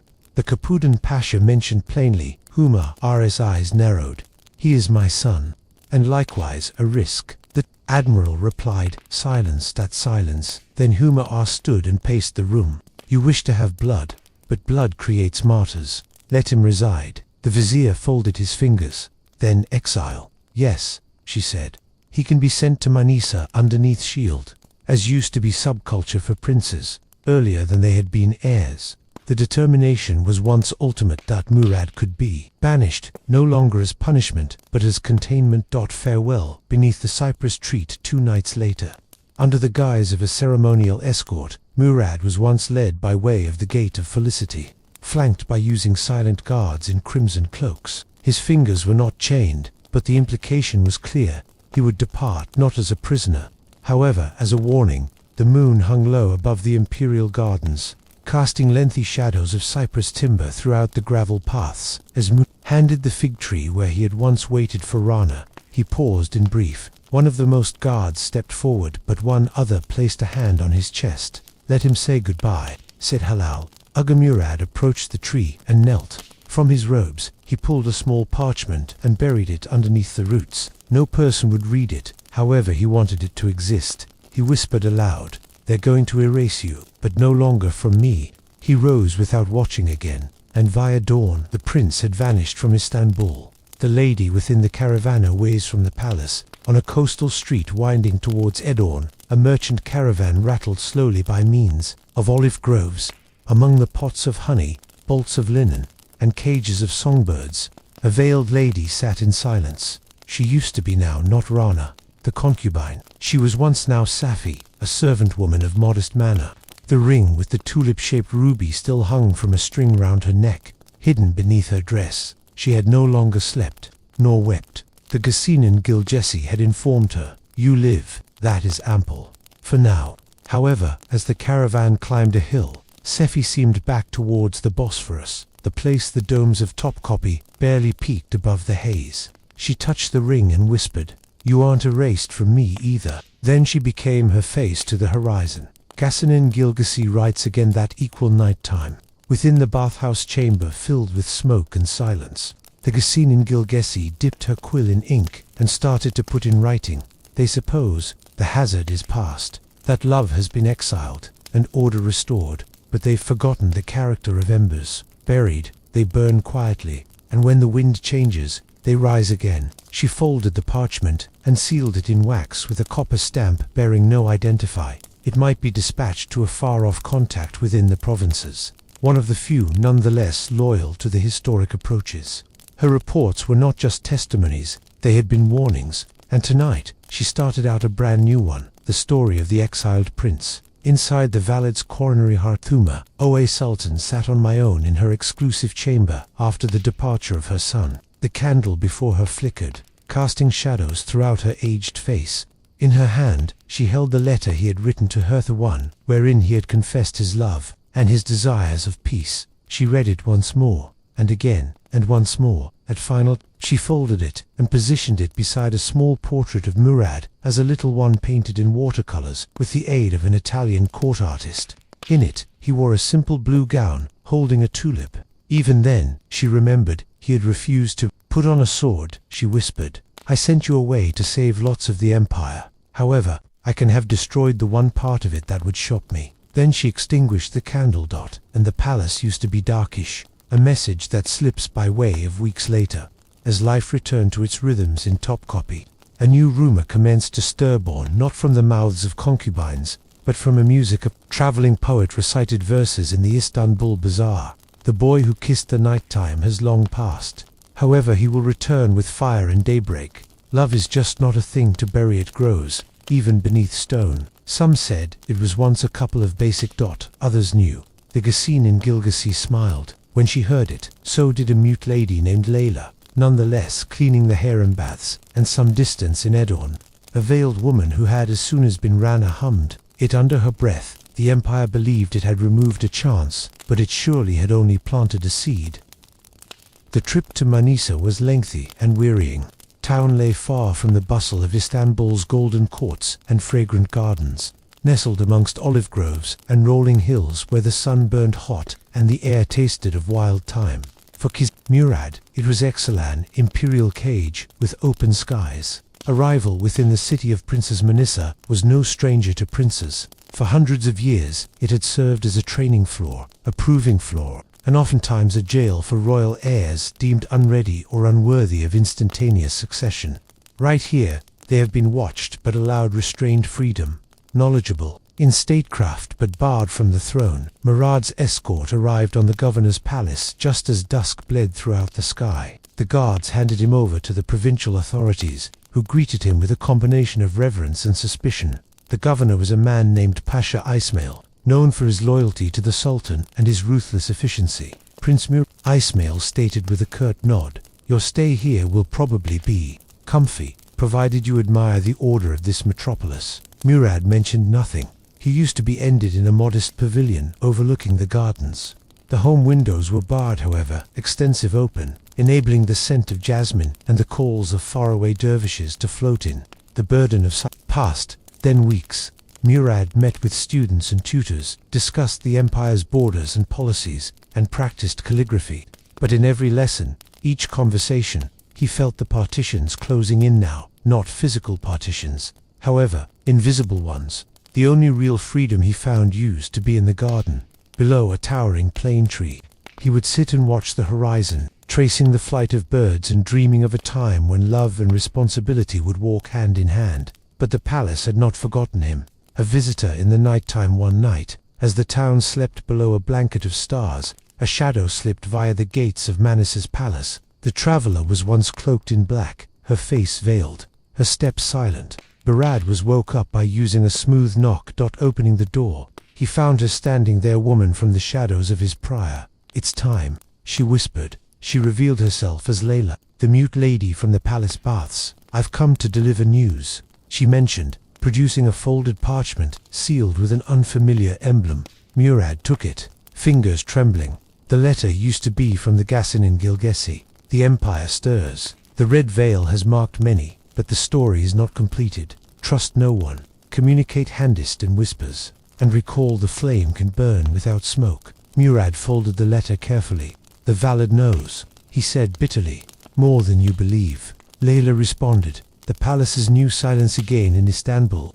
The palace used to be quieter than earlier then. Valid Huma, moved like a shadow.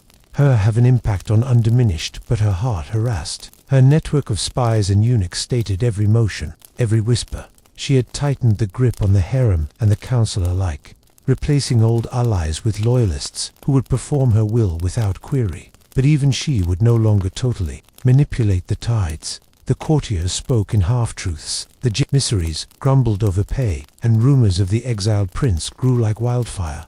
Rana's secret letters far from the town's pulse. Safia, as soon as Rana woke before daybreak to hide her face in the back of a small curtain of silk, she had discovered to read and write secretly, utilizing herbs to stain ink and scraps of paper hidden in her clothes. Each and every week, she risked sending letters again to Istanbul, messages encoded in poetry and metaphor, carried by using trusted merchants and sympathetic servants. One such letter used to be addressed readily to the one who goals that. It pointed out hope, of fireplace, and of a love that no cage might hold. The whispering shadows within the depths of the palace, the Gassin in Gilgesi, gathered a small workforce of conspirators, disenchanted eunuchs, former concubines, and stressed guards they referred to as themselves. The Whispering Shadows. Their mission was simple and unsafe, to guard what the palace sought to destroy, the flame of uprising, the promise of trade. They moved carefully, planting seeds of dissent, forging secret alliances, and getting ready for the day when the prince would return. As the candles burned low, the Gassin in Gilgesi spoke. "Consider, the nighttime is darkest earlier than the daybreak, and our daybreak will come." The winds shifted throughout the Bosphorus, carrying whispers that stirred stressed hearts and hidden ambitions inside the stone walls of Topkapi Palace. Although wintry weather nonetheless clung to the air, the coming spring promised now not handiest warmth but change, and the palace held its breath. The return of the eunuch Uga, the manager black eunuch and silent guardian of the valid sultan's secrets, back from a covert mission in the capital's underbelly. His face was unreadable, however his eyes burned with a quiet urgency. He crossed the palace's shadowed halls and entered the valid's chambers, the place Huma awaited. Draped in somber silks, the streets converse of unrest, said softly, whispers of rebellion and new alliances among the janissaries. The historical order trembles. Huma nodded slowly, and the prince in Manisa, nonetheless restrained. However, his identify stirs braveness in hidden locations. She closed her eyes.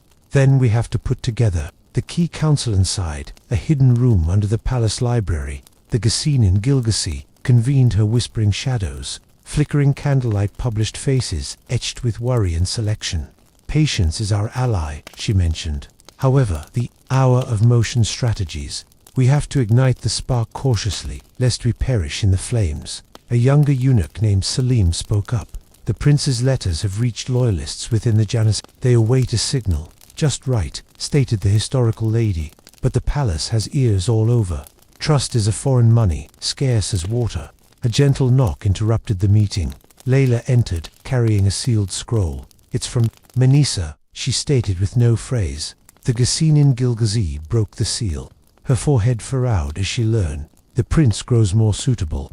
He speaks of solidarity and peace, but in addition of vigor, we have got to select our allies wisely.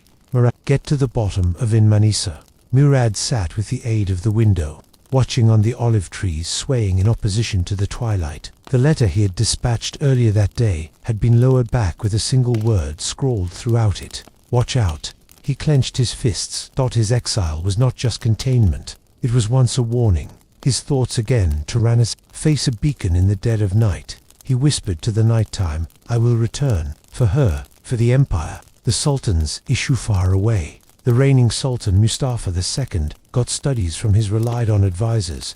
His eyes have been weary, and his intellect pressured. The valid sultan's hand grows heavy, one vizier warned. The prince's defiance unsettles the court docket. Mustafa pondered. His reign used to be marked by means of wars abroad and court docket intrigues inside. Yet this silent battle of hearts and energy was once perhaps the most perilous. He summoned his council. Stressful a plan that may relaxed the throne and the empire's peace. The online Titansagan in Istanbul's alleys.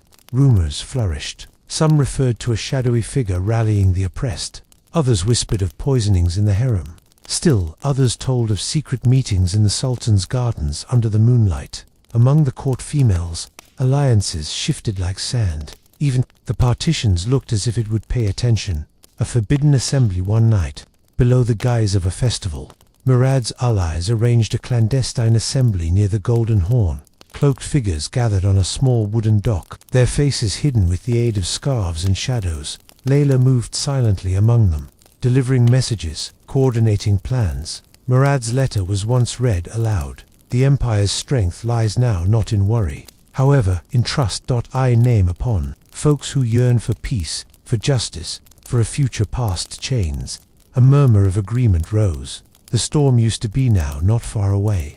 It used to be gathering on the gates. The marble flooring of Topkapi echoed with the footsteps of people who bore the empire's its secrets. The palace, as soon as the location of harmony and ritual, now felt like a chessboard where each piece moved not through honor, but through fear and ambition. The valid's choice, valid Huma stood before her ornate replicate, the crimson veil folded in her hands. The burden of her years and the heavy mantle of motherhood pressed upon her like under no circumstances before. Let the prince be brought again, she declared to Bekaraga, her voice steady but bloodless.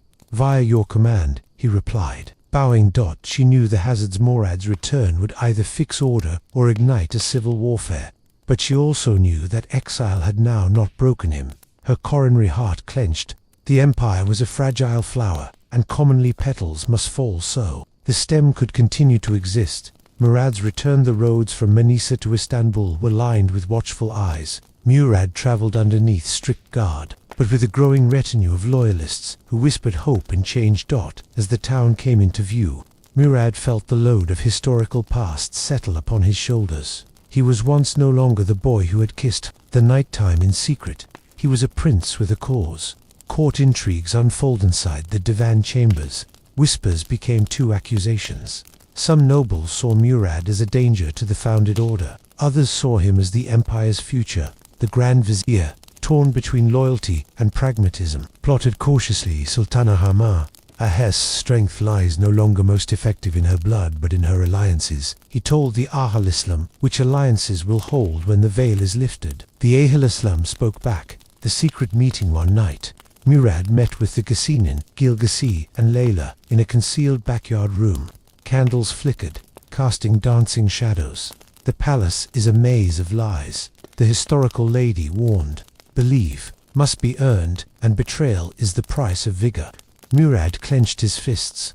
I will not let worry rule this empire, but fear is the oldest ruler of all. She spoke back softly, a unsafe option at the palace gates. A messenger arrived with news. A conspiracy aimed at Murad's life had been uncovered. The conspirators had been excessive ranking officials who feared his reformist strategies. Huma faced her option: defend her son at all expenses, or sacrifice him to preserve the throne. She chose to guard, but the palace whispered. The throne was once fracturing. The air in Topkapi Palace had grown thick with suspicion. Each glance, every whispered dialogue, felt like a thread in a difficult internet, one poised to unravel at any moment. Loyalties had been fragile, and the line between buddy and foe blurred. The poisoned cutthroat, a lavish banquet held in the Sultan's hall. The anxiety used to be palpable beneath the glittering chandeliers. Nobles and courtiers laughed and toasted. However, under the surface, plots simmered. But Murad sat quietly, his eyes scanning the room. Throughout from him, a nobleman named Ibrahim Pasha raised a cup of wine. Moments later, Ibrahim collapsed, clutching his throat. Chaos erupted. The palace health practitioner declared poisoning, and fear rippled by means of the crowd. Suspicion and paranoia evolved. Huma summoned her council urgently. Anybody dares task the throne with venom, she said. We have to find the traitor earlier than the empire bleeds. The Grand Vizier nodded. The poisoner may be nearer than we feel. Murad's gaze met Huma's throughout the room. Each knew this used to be no average attack. It was a message: Layla's discovery in the shadowed corridors. Layla moved swiftly, utilizing her competencies of the palace's hidden passages. She adopted a trail of whispered secrets and techniques. In a forgotten chamber, she found a bundle of letters-coded messages between conspirators plotting Murad's downfall. Her fingers trembled as she copied the names. The turning point confronted with evidence. The conspirators confessed. Their motives were fear of change, loyalty to the historic defend, and private ambition. Murad stood before the court docket, voice constant. I didn't seek conflict. However, I will not bow to fear or hatred. The empire have to exchange, or it will collapse. Huma watched silently, torn between satisfaction and warning. A new elan seen the quiet aftermath. Murad met with the shocking Ali Ibrahim, Pasha's widow, Fatma Sultan, a woman identified for her mind and impact. She accelerated a hand. Collectively, we could yet shop the empire. Murad permitted, figuring out that the palace's future lay no longer handist in swords, but in alliances cast from belief. The palace was once surprisingly nonetheless, as if preserving its breath for what was once to come. The courtyards, most often alive with laughter and tune, now echoed handist with the tender rustle of silk and the distant call to prayer. The quiet, before Murad walked by myself, by means of the marble corridors, his footsteps muffled by way of thick carpets. The load of leadership pressed closely upon him, yet in the solitude he discovered a moment of clarity. He paused earlier than a window overlooking the Bosphorus. The water shimmered beneath the moonlight, unending and unknowable. Will the empire survive the storm I convey? He questioned. Conversations in shadow, in a hidden chamber. Huma met with Fatma Sultan and Layla. Their voices were hushed, their words carefully chosen. We ought to put together, Huma stated. The palace divides, the ancient defend resists. Fatma nodded. But change is inevitable. Even the Bosphorus carves new paths. Layla brought, and people paths will be cast in silence and braveness. the rate of vigor in other places. Rana, now entirely embracing her identity as Safa, felt the weight of her own alternatives.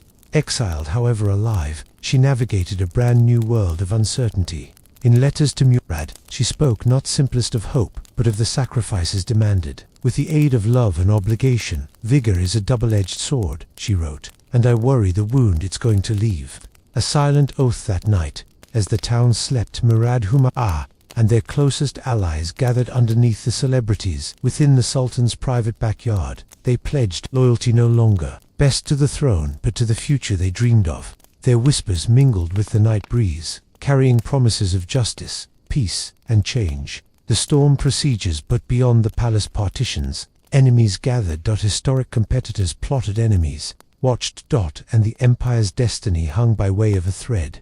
The break of daybreak crept softly over Istanbul's silhouette, painting the domes and minarets with shades of gold and rose. The town woke up to a fragile calm, as if the night's whispered secrets and techniques had melted into the morning mist. But within Topkapi Palace, the night's shadows nonetheless lingered. The final disagreement in the grand corridor. Murad stood nose to nose together with his mother, Valaduma. Years of clash, love, and vigor had culminated in this second.